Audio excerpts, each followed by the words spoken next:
สบายดีพ่อแม่พี่น้องบัดนี้สิพาพ่อแม่พี่น้องมาสู่บรรยากาศการซ้อมมวยลายลาวพี่น้องเอ้ยไปติดตามรับชมพร้อมกันเลย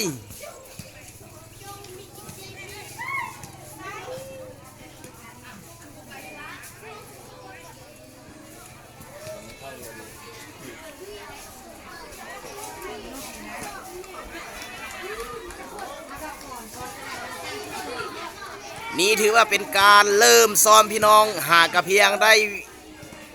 5 วันพี่น้องเอ้ย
ยกขึ้นสูงเลยได้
พ่อแม่พี่น้องถือว่านี่เป็นการซ้อมเนาะรอติดตามนำกันยาวๆหลังจากที่ซ้อมสำเร็จแล้ว